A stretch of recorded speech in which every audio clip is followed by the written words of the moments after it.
ଗୋମାତାର ହତ୍ୟା ହେବ ତାହେଲେ ସେ କାର୍ଯ୍ୟକ୍ରମ କ'ଣ ପାଇଁ ସେଠି ହେବ? ସେଠି କାର୍ଯ୍ୟକ୍ରମ ହେଲା ପରେ ଯଦି ସେଠି ଦଙ୍ଗା ହେବ ତାହେଲେ ସେ କାର୍ଯ୍ୟକ୍ରମ କ'ଣ ହେବା ଜରୁରୀ? ଆପଣ ବାଂଲାଦେଶର ବିଷୟ ଦେଖିଥିବେ କେଉଁ ଟାଇପ୍ର ଚାଲିଛି, ୱେଷ୍ଟ ବେଙ୍ଗଲର ବିଷୟ ଦେଖିଥିବେ କେଉଁ ଟାଇପ୍ର ଚାଲିଛି, ଲଭ୍ ଜିହାଦ ଚାଲିଛି, ଲ୍ୟାଣ୍ଡ ଜିହାଦ ଚାଲିଛି, ବିଭିନ୍ନ ପ୍ରକାରର ବିଷୟ ଚାଲିଛି। ଯଦି ଏସବୁ କାର୍ଯ୍ୟକ୍ରମ ହେଇକି ଏହି ପ୍ରକାରର ଆଣ୍ଟି ସୋସିଆଲ କାମ ବଢ଼ିବ, ଆଜି ଆପଣ ଖବରରେ ଦେଖିଥିବେ ପ୍ରସାରିତ ହେଉଛି ଗୋଟେ କୁଖ୍ୟାତ ଗୋ ମାଫିଆକୁ ଧରିକି କେତେ ପ୍ରକାରର କେତେ ବିପୁଳ ପରିମାଣରେ ଟଙ୍କା ପଇସା ଜବତ ହେଇଛି, ସୁନା ଗହଣା ଜବତ ହେଇଛି। ତେଣୁକରି ଯଦି ଏସବୁ କାର୍ଯ୍ୟକ୍ରମ ହେଲା ପରେ ଏହି ପ୍ରକାରର କୁଶ୍ଚିତ କୁଳାଙ୍ଗାର କାମ ସମାଜରେ ବଢ଼ିବ ବୋଲି ଆମେ ଆଶା କରୁଛେ। ତେଣୁ ସେ କାମ ସମ୍ପୂର୍ଣ୍ଣ ରୂପେ ବନ୍ଦ ହେବା ଦରକାର। ପ୍ରତିବର୍ଷ ହିନ୍ଦୁମାନଙ୍କର ରଥଯାତ୍ରା ହେଉଛି ପୁରୀରେ, 10ରୁ 15 ଲକ୍ଷ ଲୋକ ସମାଗମ ହେଉଛି, କିନ୍ତୁ 10ରୁ 15 ଲକ୍ଷ ଲୋକ ସମାଗମ ହେଲା ପରେ ବି କୌଣସି ଧାର୍ମିକ ଅସହିଷ୍ଣୁତା ହେଉନି।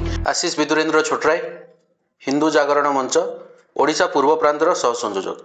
ଆପଣମାନେ ଦେଖିଥିବେ କି ବିଭିନ୍ନ ସୋସିଆଲ ମିଡ଼ିଆ ଆଉ ବିଭିନ୍ନ ଖବରକାଗଜ ଏବଂ ସାମାଜିକ ଗଣମାଧ୍ୟମରେ ପ୍ରକାଶିତ ହେଇଥିଲା କି ସ୍ଥାନୀୟ ଅଞ୍ଚଳର ଲୋକମାନେ ଆସି ସେଠି ଯେଉଁ ଆୟୋଜନ ଚାଲିଛି ବିନା ଅନୁମତିରେ ପାଖାପାଖି 5ରୁ 7 ଏକର ଜାଗାରେ କନଷ୍ଟ୍ରକ୍ସନ୍ ଅସ୍ଥାୟୀ ଅସ୍ଥାୟୀ କନଷ୍ଟ୍ରକ୍ସନ୍ କାମ ଚାଲିଛି। ତେଣୁ ଯାହାକୁ ଦେଖିକି ଅନୁମାନ କରାଯାଉଛି ପାଖାପାଖି 1.5 ଲକ୍ଷରୁ 2 ଲକ୍ଷ ଲୋକଙ୍କର ସମାଗମ ହେବ। ତେଣୁକରି ବିଭିନ୍ନ ଅଞ୍ଚଳବାସୀ ତା ଉପରେ ଆସି ପ୍ରତିକ୍ରିୟା ଦେଇଥିଲେ, ଅଭିଯୋଗ ପତ୍ର ସରକାରୀ ସ୍ତରରେ ଦାଖଲ କରିଥିଲେ। ଆଉ ତାକୁ ଆମେ ଅନୁଧ୍ୟାନ ବି କରିଥିଲୁ। ଆମେ ବି ଅନୁଧ୍ୟାନ କରିବା ପରେ ପ୍ରଶାସନିକ ଅଧିକାରୀମାନଙ୍କ ସହିତ ବିଭିନ୍ନ ଚର୍ଚ୍ଚା କରାଯାଇଥିଲା। ଆଉ ବ୍ୟକ୍ତିଗତ ଭାବରେ ଯେଉଁ ବିଷୟ ଚାଲିଛି ପ୍ରଶାସନ ତାକୁ ଧ୍ୟାନ ଦେବା ଦରକାର କି ସେଠି ଏତେ ସଂଖ୍ୟକ ସମାଗମ କ'ଣ ପାଇଁ ହେଉଛି, ଆଉ ହେବା ଦ୍ୱାରା ଆମର ସେ ଅଞ୍ଚଳ ଉପରେ କ'ଣ ପ୍ରଭାବ ପଡ଼ିବ, ଆଉ କେଉଁ ବେସିସ୍ରେ ସେଇଟା କରାଯାଉଛି, ଆଉ ତା'ର ଉଦ୍ଦେଶ୍ୟ କ'ଣ। ଏମିତି ନ ହେଉ କି ସେଠି ଯେଉଁ ସମାଗମ ହେଉଛି ସେ ସମାଗମର ଦୀର୍ଘ ମିଆଦୀ ଗୋଟେ ପରିଣାମ ଆମକୁ ଭୋଗିବାକୁ ପଡ଼ିବ। ପରବର୍ତ୍ତୀ ପରିସ୍ଥିତିରେ କୌଣସି ପ୍ରକାରର ଧାର୍ମିକ ହିଂସା ସୃଷ୍ଟି ନ ହେଉ। ତେଣୁ ପ୍ରଶାସନିକ ଅଧିକାରୀମାନେ ସେସବୁ ବିଷୟକୁ ପୁଙ୍ଖାନୁପୁଙ୍ଖ ଅନୁଧ୍ୟାନ କରି ତା ଉପରେ ଯାହା ନୀତି ନିୟମ ହିସାବରେ ଯାହା ନିଷ୍ପତ୍ତି ନେବା କଥା ନେବେ ବୋଲି ମୁଁ ଆଶା କରୁଛି। ଆମର ଯେଉଁ ବେଣାପଞ୍ଜରୀ ସ୍ଥିତ ଗୋଟେ ସ୍କୁଲ ଅଛି, ସେ ସ୍କୁଲ ସାମ୍ନା ପଡ଼ିଆରେ ସେ କାର୍ଯ୍ୟକ୍ରମ ଚାଲିଛି। ଆଉ ପୂର୍ବରୁ ମଧ୍ୟ 2011 ମସିହା ପୂର୍ବରୁ ମଧ୍ୟ ସେମିତି ସେଠି ଗୋଟେ ଇସ୍ତମା କାର୍ଯ୍ୟକ୍ରମ ହେଇଥିଲା। ତା ପରବର୍ତ୍ତୀ ଫେଜ୍ରେ ଗୋଟେ ଗୀତା ଭବନ ନିର୍ମାଣକୁ ନେଇକି ସେଠି ସ୍ଥାନୀୟ ସ୍ତରରେ ଗୋଟେ ଝଗଡ଼ାଝାଟି ହେଇଥିଲା। ସେ ଝଗଡ଼ାଝାଟି ଏତେ ତୁମୁଳ ରୂପ ନେଇଯାଇଥିଲା କି ସେଥିରେ ଗୋଟେ କାଳନ୍ଦୀ ସେନାପତି ନାମର ଗୋଟେ ଯୁବକର ପାଖାପାଖି ବୋଧହୁଏ 30ରୁ 33 ବର୍ଷର ଗୋଟେ ଯୁବକର ହତ୍ୟା କରାଯାଇଥିଲା। ପଥର ମାଡ଼ରେ ତାର ଦେହାନ୍ତ ହେଇଥିଲା। ଆଜି ପର୍ଯ୍ୟନ୍ତ ବି ସେ ସମସ୍ୟା ଅମୀମାଂସିତ ହେଇକି ରହିଛି, ତାର କୌଣସି ସମାଧାନ ଆସିନାହିଁ।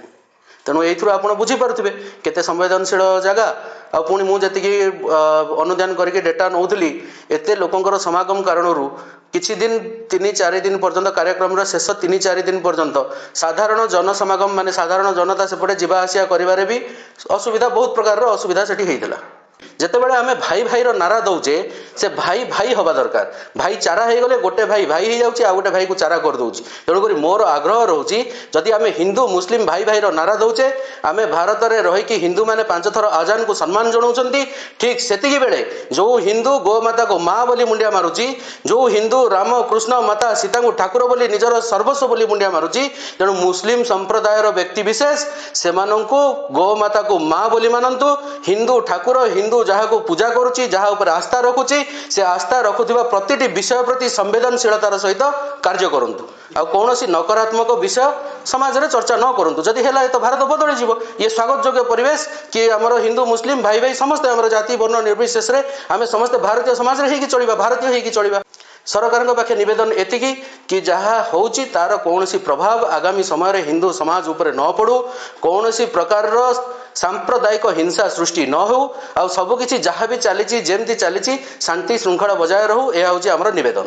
ଯଦି ସେ କାର୍ଯ୍ୟକ୍ରମ ଭାରତର ସଭ୍ୟତା ସଂସ୍କୃତିକୁ ବିରୋଧ ଘଟାଇବା ପାଇଁ ବିଘ୍ନିତ କରିବା ପାଇଁ ସେ କାର୍ଯ୍ୟକ୍ରମ ହେଉଥିବ, ତାହେଲେ ସେ ସମ୍ପୂର୍ଣ୍ଣ ରୂପେ ବନ୍ଦ ହେବାର ଆବଶ୍ୟକତା ରହିଛି। ଆଉ ସେଠି କାର୍ଯ୍ୟକ୍ରମ ହେଇକି ଯଦି ହଜାର ହଜାର ସଂଖ୍ୟାରେ ଯେମିତି ଗୋଟେ ବିଷୟ ଆସିଥିଲା ଗୋମାତାର ହତ୍ୟା ହେବ, ତାହେଲେ ସେ କାର୍ଯ୍ୟକ୍ରମ କ'ଣ ପାଇଁ ସେଠି ହେବ? ସେଠି କାର୍ଯ୍ୟକ୍ରମ ହେଲା ପରେ ଯଦି ସେଠି ଦଙ୍ଗା ହେବ ତାହେଲେ ସେ କାର୍ଯ୍ୟକ୍ରମ କ'ଣ ହେବା ଜରୁରୀ?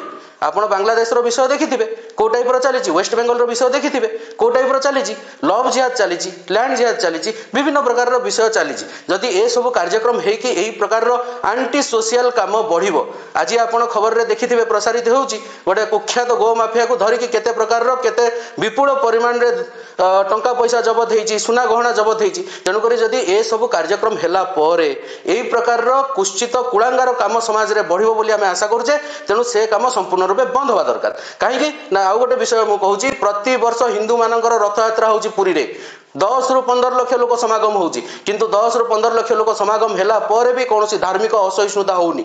ତେଣୁ ଏଠି ସାଧାରଣରେ ଯଦି ତାଙ୍କର କିଛି ସମାଗମ ହେଉଛି କୌଣସି ପ୍ରକାରର ସାମ୍ପ୍ରଦାୟିକ ତନାବ ନ ଆସୁ। हजारों सालों से जला है दीप ज्ञान का, और तपस्या है ये तो धर्म महान का। अब समय है बोलने का, अब समय है जागने का, हर अन्याय को रोको, ये वक्त है लड़ने का। हम है धर्म रक्षक, रक्षक सत्य के, नहीं झुकेंगे हम डर से अन्याय के। ना धर्म का अपमान होगा, ना आस्था की हार, हर हृदय से निकलेगी धर्म की ललकार।